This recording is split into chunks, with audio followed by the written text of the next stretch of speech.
안녕하십니까, 정원교입니다. 지난번에 제가 좀 열불이 나서 박원순 그 서울시장 죽은 얘기를 하느라고 중간에 이렇게 색다른 걸 끼어넣어서 하나 걸렀습니다. 1905년부터 74년까지 70년 동안에 제 부모님의 그 삶을 되돌아보면서 그 70년의 그 생활 역사, 리빙 히스토리죠. 리빙 히스토리. 그걸 이제 말씀드리는 과정이 있습니다. 제가 한 5번, 6번만 더 하면은 이 시리즈를 끝내고 조금 더 재미있는 말씀으로 이제 여러분하고 같이 하겠습니다. 오늘은 이제 조금 여러분이 들으시면 어쩔지 모르실까 모르겠네요. 제 큰형이 저보다 9살 위에 지금 살아계시면 86인데 작년에 돌아가셨습니다. 내 큰형의 군번 0007598. 이 제목이 좀 생소하시죠? 뭔 얘기야? 그러시겠지만 들어보십시오. 내 큰형 군번은 육군 0007598이다. 사실 나는 이런 시시콜콜한 일을 아직도 기억한다는 게 썩 기분 좋지만은 않다. 혹 디멘시아기가 있지는 않을까 하는 방정맞은 생각 때문이다. 제가 굳이 디멘시아라는 말을 쓴 것은 치매입니다. 이게 치매란 용어가 입에 올리기조차 싫고 또 일상으로 쓰기에 지극히 부적절한 저질스러운 용어라고 어디에서 읽었기 때문이다. 그러니까 이제 여러분들 그 부모님 중에 그 치매에 걸리신 분을 치매 걸지 마세요. 아주 그게 좀 나쁜 단어입니다. 뜻이. 한자를 찾아보면 그 단어가 얼마나 조잡스러운지 알 수 있습니다. 노인성 기억 상실증, 이런 걸 저도 읽은 것도 같은데 이건 좀 너무 길고 그래서 저는 이제 디멘시아라는 용어를 씁니다. 앞으로 나는 누가 잘났다고 한다고 해도 그냥 디멘시아라고 쓰겠습니다. 제 말이 또 이제 좀 빗나갔습니다. 정부가 대학 재학 중 입대한 사병에게 복무기간을 반으로 줄여서 1년 6개월로 특별 대우를 했던 시절의 군번입니다. 사람들은 빵빵 군번이라고 불렀다. 복무기간이 짧은 대신 최전방 근무가 필수였다. 6.25 전쟁도 치르고 하느라 젊은이들이 많이 희생되어 나라 전체에 대학 졸업자가 적어 이들을 급하게 불러다 쓰자는 취지였지만 특혜라는 논란에 2만 명을 못 채우고 폐지되었다. 남 잘되는 꼴 못 봐주기는 이때나 그때나 똑같았다. 정전된 지 얼마 지나지 않았던 그때는 북한군이 시도 때도 없이 휴전선을 넘어와 남조선 괴뢰의 목을 노리던 시절이었다. 유가족들은 내용도 모른 채 달랑 사고로 인한 사망 통지서 한 장만 받고 끝났다. 전방 복무는 말 그대로 죽었다고 복창하던 때였다. 이때 영장을 받은 내 큰형이 윤교영, 나 그리고 초등학교 2학년 막내 총교를 데리고 서울 구경을 시켜주었다. 수원에서 서울로 구경을 갔습니다. 제가 처음. 서울에서 제일 화려한 미도파 백화점도 보고 화신백화점도 구경했다. 명동도 슬쩍 훑었다. 안암동 고려대학교도 가고 학교 구내식당에서 난생 처음으로 카레라이스라는 것도 먹어보았다. 음식 이름이 신기했다. 형은 은근히 너희놈들도 여기 와야 돼. 알았지? 그렇게 의도했었나 보다. 창경원 동물원도 구경했다. 창경원은 일제가 어엿한 궁궐인 창경궁을 동물원으로 만든 곳이다. 일제가 그 창경궁을 말하자면 조선이죠. 정통성을 훼손하기 위해서 창경궁을 동물원으로 만들었습니다. 그래서 창경원 그랬죠. 복잡한 미도파 앞에서는 냉냉냉 소리를 내는 전차의 한눈을 팔다가 길 한가운데에서 오도 가도 못하고 쩔쩔맸다. 큰형이 건너와 나를 구조했다. 형이 입대한 후 우리 집은 초상집 분위기가 됐다. 어머니는 한 번만 허용되는 논산훈련소 면회를 2차례나 갔다. 밖으로 불러내서 하룻밤을 같이 지내는 외박 면회였다. 면회 며칠 전부터 싸갈 음식을 준비하느라 어머니 손은 바빴다. 수단도 좋고 사람도 잘 다루는 어머니는 형 친구도 함께 불러내서 먹이고 재웠다.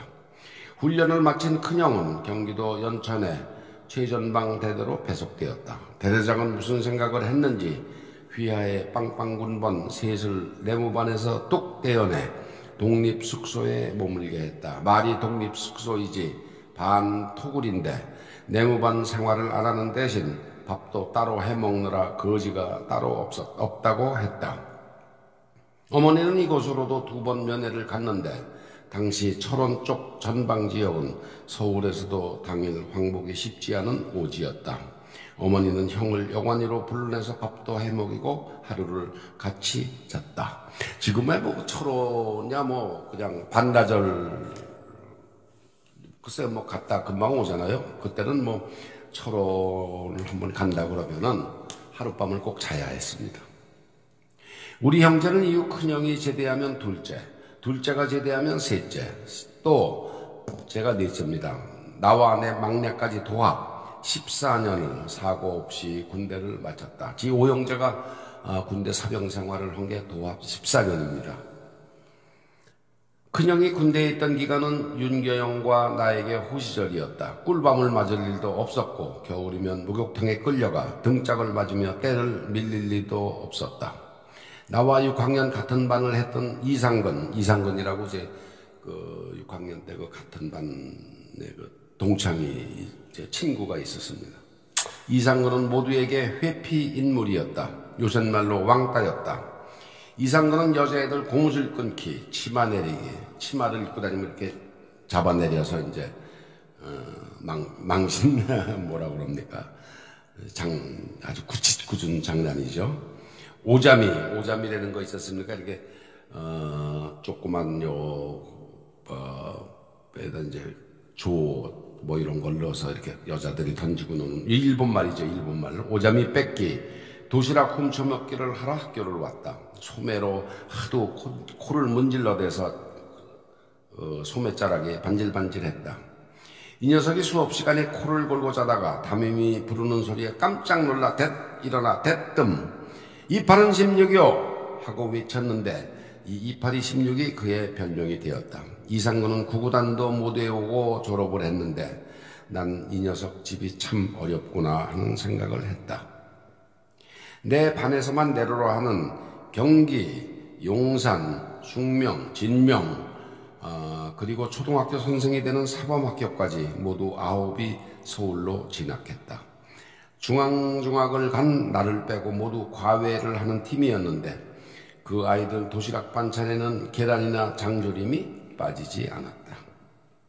농사시험소 소장의 아들인 정진두 집은 의리의리한 2층 관사였는데 그 집에는 독일산 도베르망이라고 그러죠. 도버만도 있었다. 정진두의 예뻤던 누이 동생 정진주는 후에 마누라가 된 내 집사람이 자기 고등학교 동창이라고 했다.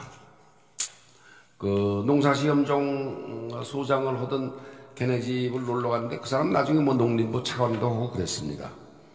뭐 그 집에 가면은 아주 그냥 제가 이 궁궐 온 것 같이 그래서 한 서너 시간 이제 놀다 오고 그랬죠.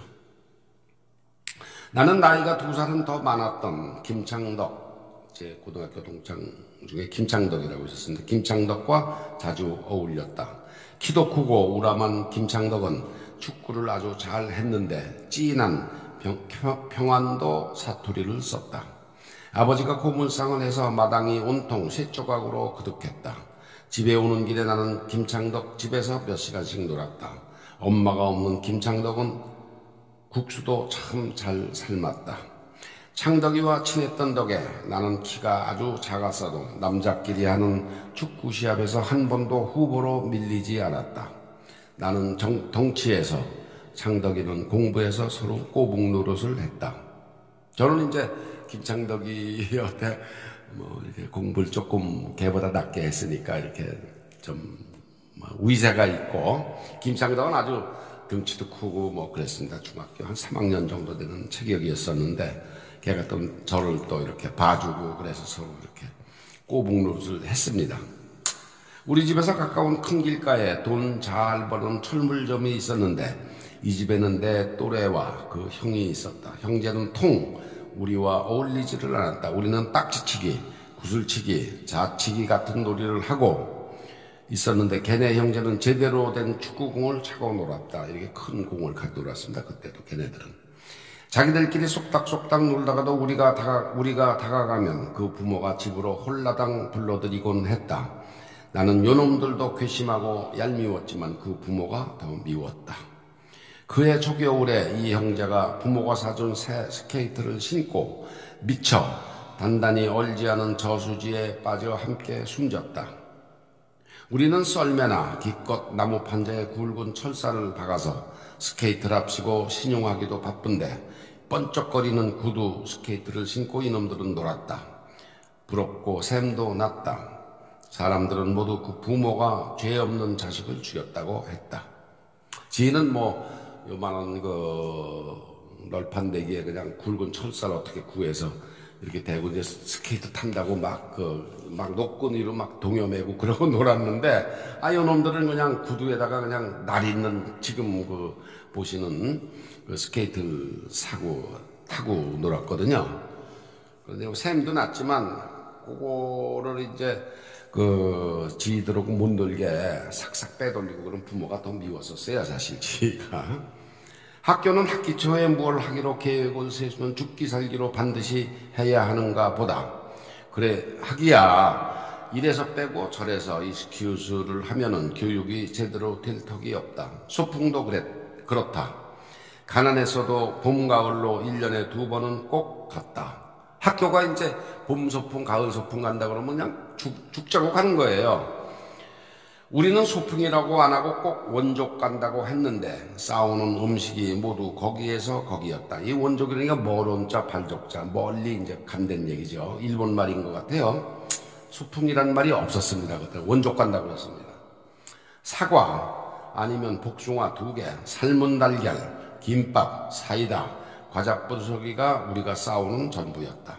김밥은 모두 집에서 만들었는데, 그래도 있는 집은 찬압에 불고기도 넣고 전도 부쳐서 들고 왔다. 김밥집이 없었습니다. 그때는 전부 그냥 김도 없고, 그냥 지금 이렇게 있잖아요. 그 얇은 김. 거기다가 김밥을 싸니까 그놈이 어떻게 되겠어요? 이 김밥 모양은 김밥이지만 흐물흐물하고 뭐 참 엉망이죠. 그죠? 어머니가 따라오는 애들도 한 반에 10명은 되었다. 반장과 부반장 그리고 분단장 중 극성 어머니는 담임목도 준비했다. 나는 분단장도 아니었다. 반장, 부반장하고 이제 이 분단마다 그 장이 있거든요. 그 엄마들이 모여서 이제 담임이 먹을 음식도 싸고 그랬습니다. 그때는. 소풍은 걸어서 1시간 내의 거리인 서호, 수원의 서호입니다. 아니면 농사시험소 시험님, 그 시험님이 있었거든요. 조금 멀게 잡아서 화산릉, 정조대왕 아버지 사도세자의 능을 단골로 다녔다. 용인 가는 길에 원천 호수도 갔다. 사도세자를 우리는 뒤주대감이라고 했는데, 조선의 21대 왕 영조가 아들 사도세자를 뒤주에 가두어 굶겨 죽었기에 붙은 이름이다. 영조가 무려 54년을 왕위에 있었습니다. 자기 아들이 이제 뭐 이상한 짓을 한다고 해서 뒤주라는 거 있었습니까? 뭐 이렇게 쌀 넣어두는데 이제 넣어서 굶겨 죽였죠. 내가 5학년이 될 때 공부와 담을 쌓은 줄 알았던 내 바로 위 윤교영이 수원 북중에 합격해서 부모를 기쁘게 또 놀라게 했는데, 그때 북중은 수원 일원에서 제일 쳐주는 학교였다. 어린 나도 형이 이런 구석이 있네 하고 은근히 놀랐다. 둘째 형, 그 위에 둘째 형 낙교형도 대방동의 성남중학과 담을 마주하고 있는 서울공고 방직과에 합격했다. 우리 7 형제는 부모의 명민한 두뇌를 고스란히 물려받았음이 틀림없다. 이건 조금 자랑이 들어간 소리입니다. 칠남매가 어머니 아버지의 머리를 이어받은 것만은 틀림이 없다. 틀림없죠, 그죠? 둘째 형이 들어간 서울공고는 서울의 어느 인문계 고등학교보다 경쟁이 치열했다. 나라 전체의 기업이 몇 되지를 않으니 대학을 졸업해도 취직할 곳이 없었지만 공업학교, 그 중에서도 서울공고 방직과는 이야기가 달랐다. 졸업 후 이것저것을 골라서 취직을 할 만큼 위상이 높았다. 주위에 많은 사람이 둘째 형을 부러워했지만 머리 좋은데 형은 끝내 그 길을 걷지 않았다. 아버지의 병원 수입만으로는 대학부터 초등학교까지 5명의 학비를 감당하기가 버거웠다. 사람들은 아팠다 하면 약방으로 뛰어갔고 이러기를 몇 날 며칠을 하다가 그래도 낫지 않으면 그때 가서야 의사를 찾았다. 대부분 병이 잔뜩 악화된 다음이었다. 오죽하면 병원 한 번 가보고 죽었으면 원이 없겠다는 말도 그 당시에 유행어였다. 그때는 아프다 그러면 약방 가서 약 사 먹었습니다. 배가 아프면 활명수 사 먹고 그렇죠. 그러다가 이제 정 안 나면 그때서야 의사를 찾아오고 이제 그랬을 시절입니다. 내 작은 누나, 나보다 7살 위인 내 작은 누나는 야간학교 중학과정과 고등학교 과정을 다녔다 쉬었다 하기를 반복했다. 어머니는 가난구제는 나라님도 뜻대로 못한다고 하면서도 힘들어했다. 어머니가 짜증내는 모습을 보기 시작한 게 이미 아마 이때부터였는데 아버지는 기머거리가 되거나 아예 몇 시간 자리를 피했다. 어머니가 이제 살기 힘들잖아요. 아들 5, 딸 하나는 시집 갔지만 이거 학비되고 이거 뒷바라지 하느라 그냥 짜증이 나고 그러면 우리 아버지는 못 들은 척 하거나 영 안 되겠으면 이제 씩 나가서 몇 시간 이제 있다 들어오시고 그랬습니다. 병원을 하실 때. 어머니 짜증이 잦아들면 아버지는 혼잣말로 여자와 소인은 원이 원지요 근이 불손이므로 불가은 불가운이라고 아주 개면적어하며 말했다. 여자와 소인이라는 게 참 그렇죠. 이게 쪼다죠, 쪼다. 원이 원지, 멀리 하면 원망하고 가까이 하면 버릇없이 막 대드니까 여자와 소인은 원이 원지요 근이 불손이므로 불가은 불가운이다. 가까이 해도 안 되고 멀리 해도 안 된다. 이제 이렇게 저한테 얘기를 아주 개면적에 하면서 당신이 바가지 긁히는 거를 은근슬쩍 이제 변명을 했습니다. 우리야 그렇다 치고 온 나라 온 국민이 가난하니 구걸을 하는 사람들도 길에 넘쳤다. 나병 환자와 전쟁으로 수족이 절단된 사람들, 밥을 얻으러 깡통을 내미는 멀쩡한 사람들까지 하루에서 7, 8은 우리 집 문을 두드렸다. 그래도 매일매일 수입이 있는 우리 집은 좀 나은 축에 속했다. 그때는 이제 문둥병 환자가 그렇게 많았습니다. 그래서 밥을 얻으러 와서 이제 순순히 밥을 줄 때도 주겠지만 못 줄 때도 있잖아요. 줄 수 있는 남은 밥이 없으면 그러면 이렇게 썩은 자기 손에 문둥균을 문지방에 이렇게 쑥 문지르고 갔어요. 너도 걸려라 이거지. 예.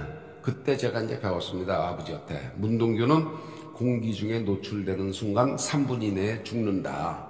그래서 이렇게 접촉으로 절염이 안 된다. 이제 그런 얘기를 했지만 참 기분은 나쁘죠. 그죠? 코도 삐뚤어지고 귀도 없고 손도 문드러진 사람이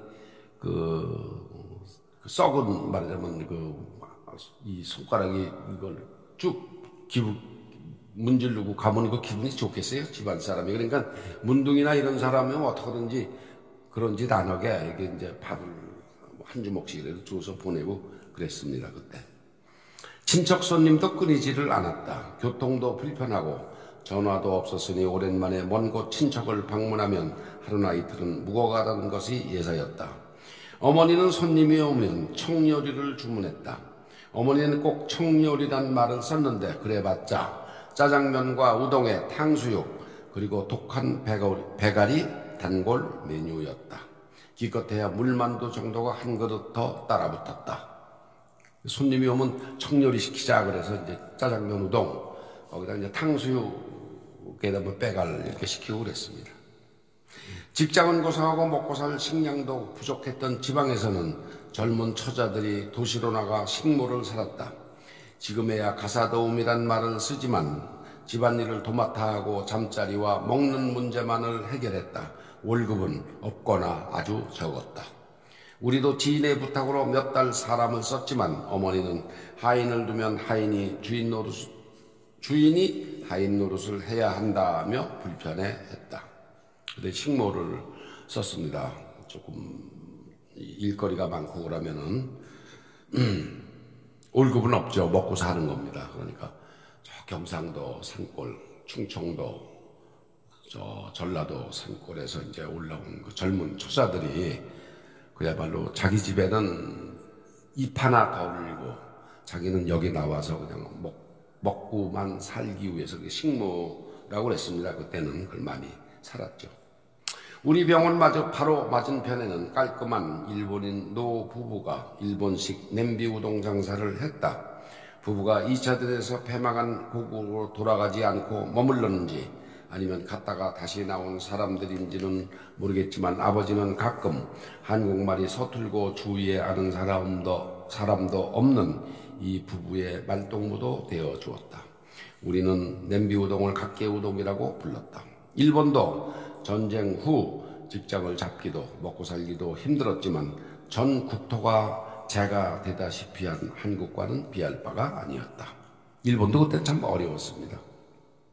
오죽하면 그 6.25를 겪고 재가 된 한국에 나와서 그렇게 우동 장사를 하면서 먹고 살려고 그랬겠어요. 피난 때나 그때나 싸다니기를 좋아하는 나는 방학이면 용인 구성에 사는 아버지의 외사촌 누이댁을 놀러 갔다. 농사를 넉넉하게 짓는 청덕리 아주머니 집에서는 눈치를 안 보고 밥도 양껏 먹었다. 수북하게 고봉으로 담아주는 밥도 내게는 모자랐다. 우리 집에서는 잎 하나라도 며칠 더니 좋았다. 말만한 그 집 누나 셋에 팔다리를 붙잡히고 고추에 빨간 약 마키로크람을 빨간 약이라고 그랬거든요. 물 바르는 난리도 치렀다. 지금으로 치면 말하자면 집단 성추행인데 아버지는 어머니에 대한 정에 더해 어려웠던 당신 외가를 당신 어머니가 먹여 살릴 때 자기가 한 몫을 해서 그랬는지 몰라도 며칠이고 그 집에 머무는 것을 개념하지 않았고 꼬마라고 없는 그 집에서는 또 우물가며 광이며 사랑방이며 가리지 않고 뛰어다니며 노는 나를 토끼 보듯 귀여워했다. 제가 지금 촬영하고 있는 데가 이제 용인, 여기 동백이죠. 동백입니다. 여기서 그 거리로 치면은 뭐 한 4km, 직선 거리로 치면은 4km가 되는 데가 이제 구성면 그 청덕리인데 제가 그 청덕리에 그때 많이 놀러 갔죠. 내가 5학년 때 큰 누나가 우리 집안에 첫 손주를 안겨주었다. 조카 영애다. 큰 누나가 저시귀하고 만성 신우염으로 가끔 고생을 해서 영애는 엄마를 떠나 외할머니와 이모의 손에서 컸다. 우리 집에 왔습니다. 그 조카가. 큰 누나는 친정엄마를 닮았는지 애를 쉽게 잘 낳았는데 바로 둘째 충렬이를 연년생이로 임신했다. 영애는 우리 집 첫 손주라 발이 땅에 닿을 틈이 없이 귀여움을 받았다. 모유를 대신할 우유가 없었던데 어머니와 누나는 끼니마다 밥물을 만들었다. 영애는 살도 통통하게 오르고 아주 건강했다. 뭐 이제 오늘 그 시대의 시대상을 제가 말씀을 드렸습니다. 그때는 이제 저보다 13살 위인 큰 누나가 24세 시집가서 25세 애를 낳아서 근데 젖이 안 나와서 제 조카가 우리 집에 왔어요. 그런데 지금이야 모유를 대신하는 아주 좋은 우유가 많았지만 그때는 그게 없었습니다. 그래서 젖이 안 나니까 이제 이 쌀밥을 하지 않습니까? 그러면은 이제 뜸들기 전에 그 걸쭉한 그 쌀물을 이렇게 떠서 그 쌀물을 애를 먹여서 키웠습니다. 우유를 못 먹고 큰 거죠. 쌀물을 먹고 컸으니까. 지금은 뭐 이유식서부터 뭐 온갖 젖이 안 나와도 안 먹이잖아요, 그죠? 예, 나와도 안 먹이고 일부러 이유식 먹이고 그러지만 그때는 참 그렇게 어렵게 애들을 키우던 시절을 제가 이렇게 표현을 있는 그대로 말씀을 드렸습니다. 제가 이제 오늘은 짧으니까 우리 나고 선생님 그 좋은 음악을 하나 들으시고 내일 모레 토요일 날 뵙겠습니다. 감사합니다.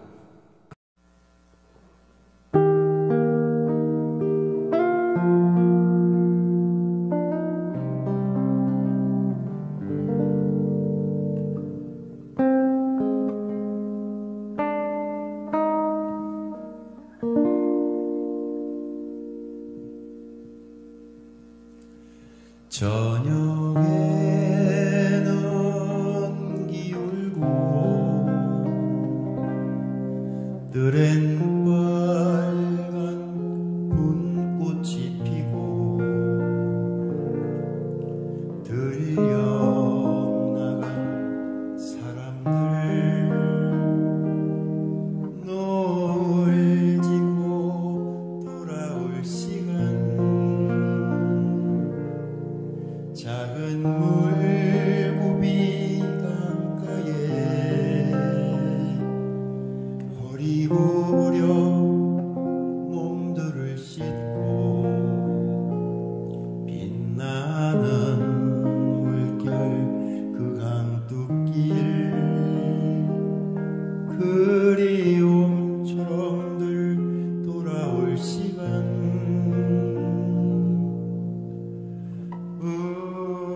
미풍에도 억새 푸른 떨고 들섭해도 고운 들꽃들은 피어 노란 나비 흰 나비 아직 꽃잎에 날고 이제 그 위에 저녁 노을이 깃들면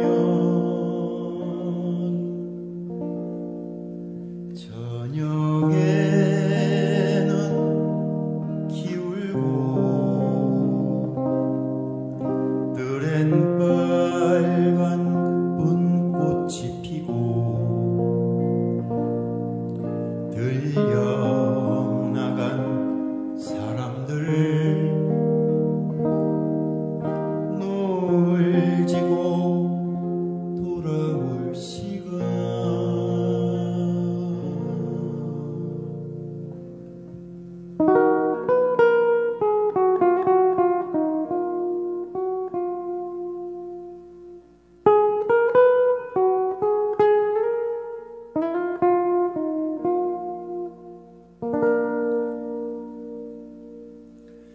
도해지 변두리에도 긴긴 그림자 해 떨어지고 굽이굽이 골목길 일 나간 사람들 돌아올 시간 가파른 언덕길 전신주엔 그 억새 강가에 바람이 불고 거기 강변에 나비 날개짓 추루 파르르 여기 참